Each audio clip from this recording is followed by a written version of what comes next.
Hi, and welcome back to Criminology. Now we're going to pick up where we left off. We completed the review of sexual assault and homicide, and we're now going to pick up at assault, family violence, robbery, and review some of the more contemporary forms of interpersonal violence. And as we are exploring family violence and child abuse in part one, we're going to put a notice in this video just before we begin that section. And also an indication at this point in the video, we passed that content and you will know where you can re-engage into the video again. And again, I will say this, should you feel affected by any of the content, please drop by Student Services on your campus. There are counselors there who can listen and help. Okay, so thank you. Okay, let's get started. Assault. Assault is a word used to describe multiple types of incidents with different accompanying levels of seriousness. This is reflected in the fact that the Criminal Code uses a three-step ladder of assault offenses, each with escalating sentencing options. Assault level 1. This is also known as common assault. Level 1 includes applying, attempting to apply, or threatening to apply force against another person with intent and without consent, or openly wearing a weapon, even if it's an imitation of a weapon, and accosting or impeding another person. You see how they try to make it pretty clear what it is and what it's not, because level 2 then goes into, well, this is assault with a weapon, threatening to use the weapon, whether it's an imitation or not, and assaulting, causing bodily harm. And then level 3. This includes aggravated assault involved in wounding, maiming, disfiguring, or endangering the life of another person. In addition, all 3 levels of assault committed against a peace officer. Now, a peace officer is a term used to include police, correction officers, and other defined in the Criminal Code, along with disarming a peace officer. Now, when serious assaults are reported to police, they are most often found to involve acquaintances and occasionally include incidents of child abuse and intimate partner violence. Nature and pattern of assaults. Well, in 2018, level 1 assaults accounted for about 70% of all assaults and 40% of all reported violent incidents. Now, overall, the rate of common assaults in 2018 was increased by about 2% from the previous year. The majority of assaults are perpetrated by adult males, yet among youth between 12 and 17, about 1/3 of the assaults are committed by females. Unlike sexual assaults, victims of assault are as likely to be male as female. Okay, now we're going to be reviewing some content on family violence and child abuse. Family violence. Family violence shares some of the characteristics of other forms of violence, yet it's the intimacy of the marital, cohabitational, or parent-child relationship that sets family violence apart. Trust. The physical and emotional harm inflicted in violent episodes tends to be spread over longer periods of time and to have more lasting impact on all members living in the unit. We will now going to consider some of the major forms of family violence. And we'll start with a difficult one, child abuse. As you would expect, this is a particularly troubling form of family violence. More attention has been given to child abuse in more recent years, and by definition, child abuse describes any physical, sexual, or emotional trauma or neglect to a child for which no reasonable explanation, such as a car accident or an ordinary parental disciplinary practice, can be found. This, unfortunately, is not the only form of abuse to children. Child neglect is another form, and this is described as not providing a child with the care and the shelter to which he or she is entitled. In the course of my having been a counselor for many years, I attended a week-long workshop in Toronto with community service professionals, CAS, police officers, and counselors, and we were informed and learned how to provide support collaboratively to families where child abuse occurs. But one of the main areas that we learned about was included in this area of neglect, and it's known as mal-socialization. It's basically bad socialization. It's exposing children to adult experiences on a regular and ongoing basis. That's having your children around when you're partying and doing drugs and alcohol, when there's language and other inappropriate things occurring for children to be exposed to. That is also part of neglect. The third form regarding children is sexual abuse, the exploitation of a child through rape, incest, or molestation by a parent or other adult.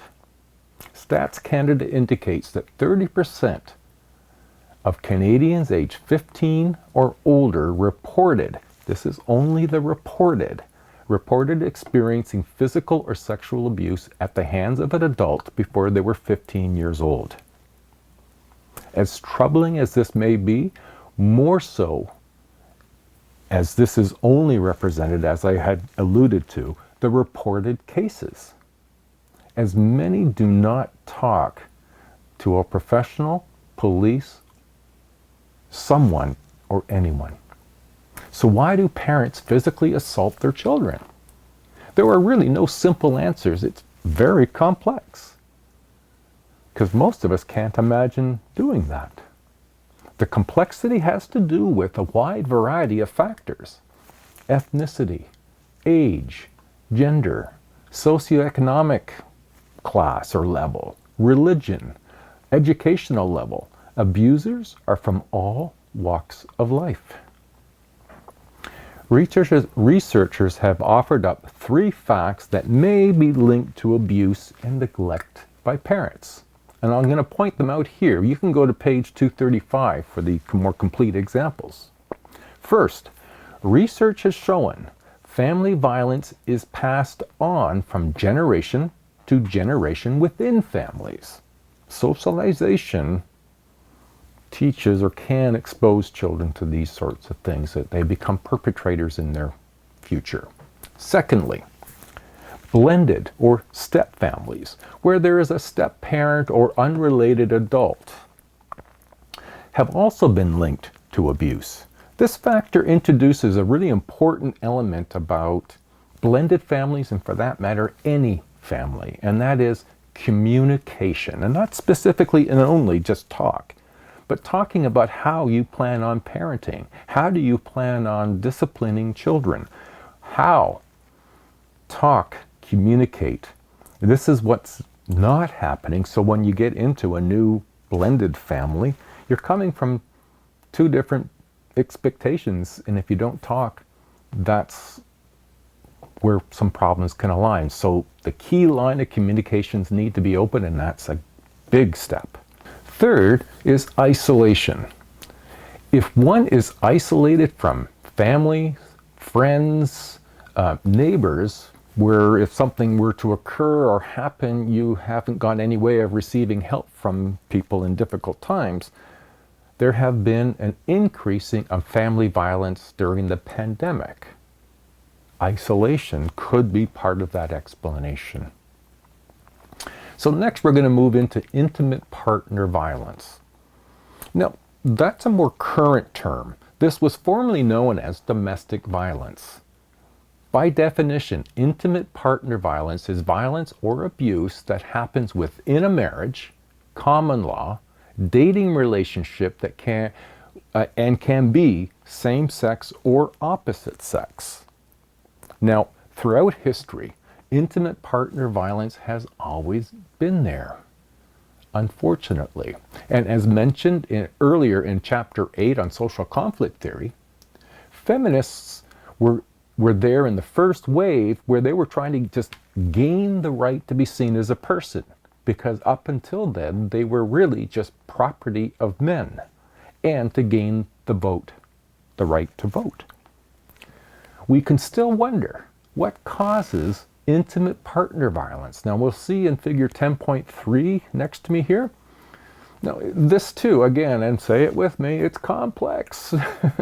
With such issues as alcohol and drug use, jealousy, suspiciousness, paranoia, even low self-esteem, control issues stemming from one's own personal experiences can contribute to this whole element. Dating violence.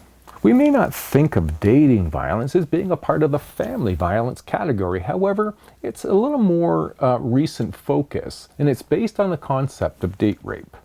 This is certainly an issue, and again, the reporting of these crimes is its own issue. The physical, emotional, and psychological aspects can be devastating. Relational aggression is this emotional, psychological abuse that involves the spreading of smears, rumors, and private information in order to harm a partner. Next, we're going to explore robbery. Now, robbery is interesting in and of itself. It's a serious offense because of the potential serious mental and physical harm to the victim. I mean, robbery is a breach of your person or your own personal space. By definition, robbery is the taking or attempting to take anything of value from the care, custody, or control of a person or persons by force or threat of force, violence, or other, and or putting the victim in fear. So it can be a very devastating experience in and of itself. Now, patterns of robbery suggest that they're not usually random acts committed by substance abusers, or, they're not just people who just randomly come up and rob you. Criminologists have classified the characteristics of robbers as well as the characteristics of robberies. That is, where do they occur? And on table 10.4, there are several attempts to categorize and classify types of robberies. This one considers robberies and its locations. You'll see that in your textbook. Now, John Conklin, he detected 4 types of robbers. And I won't define them, they're self-explanatory. There's the professional robber, the opportunistic robber, the addict robber, and the alcoholic robber. Now, research suggests that most robberies are opportunistic rather than by a professional. In addition, patterns observed of robberies that are less likely to be by alcoholic or drug abusers. Now, we can start to look at the more contemporary forms of interpersonal violent crimes. These are more contemporary in that they're newer and coming into the criminal code. Stalking. Criminal harassment or stalking laws were introduced in Canada in 1993 in response to concerns about violence against women. These laws criminalize repeated or unwanted attention, watching or communicating with the person or someone known to the person in a way that causes that person to fear for their own safety and the safety of someone they've known or that is known to them. It is in section 264 that was added to the criminal code that the following or communicating be repeated. It just means that if it happens more than once, we're calling it stalking. Now on page 239, you can see some of the facts about stalking, and it's Stats Canada data. Now there is a newer element here called stockware that is technology that's getting particularly invasive. This technology that can be secretly planted on a person's cell phone to control a spouse or a romantic partner and track their every movement.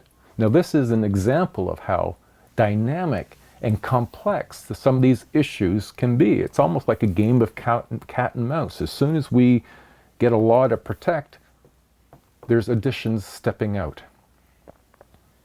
Our next contemporary form of interpersonal violent crime is home invasions. Now, home invasions, this term is used to describe a robbery or a break and entering of a private residence where someone uses force to enter another home. Use a threat to use violence against the occupants. Now, Bill C-115 was added to the Criminal Code in 2002. It was to clarify the seriousness of the crime of home invasion and that the judge needs to keep that in mind during sentencing. Having your home invaded, and it's usually done to the elderly, can be a very devastating and demoralizing experience to have your personal area invaded. So there were three forms of invasion. There's residential robberies. Then there's second is those home invasions committed by a criminal against another criminal. And then the third is home invasions targeting the elderly. Now, home invasions aren't a big percentage of all robberies. However, they do prompt fears and public concerns because of the effect that has on the victims. Okay, we're going to move into hate crimes. Now, hate crimes is a criminal act directed towards a person or group because of race, nationality, ethnic origin, religion, language, color, sex, age, sexual orientation, or mental or physical disability. It is also referred to as hate-motivated crime or bias crime. Now, hate motivation is considered an aggravated factor that warrants harsher sentences for an offender. The most common type of hate crime is mischief. Race or ethnicity, sexual orientation, and religion appear to be the three primary motivators for hate crimes. Section 319(1) of the Criminal Code refers to the crime of publicly inciting hatred, which involves four elements. The first is communicating, whether that be communicating by phone, broadcasting, streaming, or other visible means, statements which could be spoken or written or recorded, gestures and signs of other visible means of representation. The second condition, doing so in a public place, one that the public has access to and has a right or invitation to be at.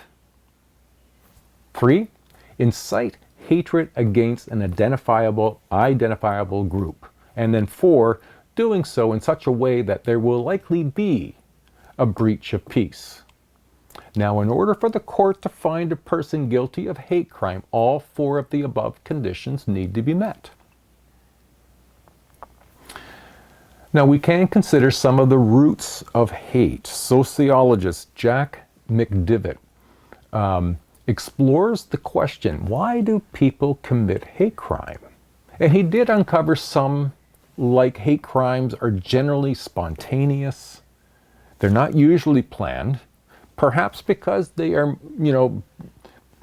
perhaps because they move around the community and a person identifies another they feel don't belong, and therefore the spontaneity or the opportunity arises. McDivitt wrote a book with researcher Jack Levine, and they found that most hate crimes fall within 3 types, each with their own motive. You'll find on page 142 for the definition of these. There's thrill-seeking hate crimes, reactive hate crimes, and mission hate crimes. To what extent do we see hate crimes in our society? Well, you see beside me here a graphic. This is from your textbook, figure 10.4. This represents the number of police reported hate crimes based on year. And you can see that for the most part, 2017 stood out. Most of the other years were relatively similar. Now on page 242, 243, you'll find 5 trends over the last 10 years, just to give you some idea. The data is based on 2008 through to 2018, that 10-year period. Now the last contemporary form of interpersonal violent crime we're going to touch on is workplace harassment and violence. Now, this is interesting. This definition of workplace violence has been first rounded into shape in around about the 1999, and it was based on a single event. When a former employee killed 4 employees, then killed himself. This was not the first example of violence in a workplace. However, it was dramatic enough to draw a lot of attention. And so Stats Canada defines workplace harassment as verbal abuse, humiliating behavior, threats, physical violence, and unwanted sexual attention or sexual harassment in the workplace. Now, there are many factors that contribute to workplace violence. These include economic restructuring, or the loss of work to technology, takeovers, or buyouts. Leadership style. Unsympathetic or unsupported managers, or an authoritative leadership, it's all my way or no way. Relationship issues at work. Perhaps someone had the romantic overtures rejected, or they're being reported for sexual harassment. Might be a reason. A person not getting a job and another having got that job that first person coveted. As many of these topics we have considered, workplace violence is a complex problem because it's not as easy to say there's a cause and effect. There have been updates and amendments to the Canadian Labour Code regarding workplace violence and harassment. These are often responding to data collected to clarify definitions, what something is and what something is not. And this is ongoing as more research is being conducted. So, what can be done to support people at workplaces? Well, there is more focus on workplace mental health in recent years than ever before. The Mental Health Commission of Canada has developed a national standard for good mental health that employers need to incorporate to promote positive workplaces that prevent psychological harm. You see beside me, I put up the figure 10.5. It's the Mental Health Commission is now offering training in what is known as mental health first aid. It's free. Now this brings us to the end of part 2 on violent crimes. It may have been a difficult one for some of you, and I appreciate your soldiering through. Next week, we're going to cover chapter 11, property crimes. Bye now and have good luck. Bye.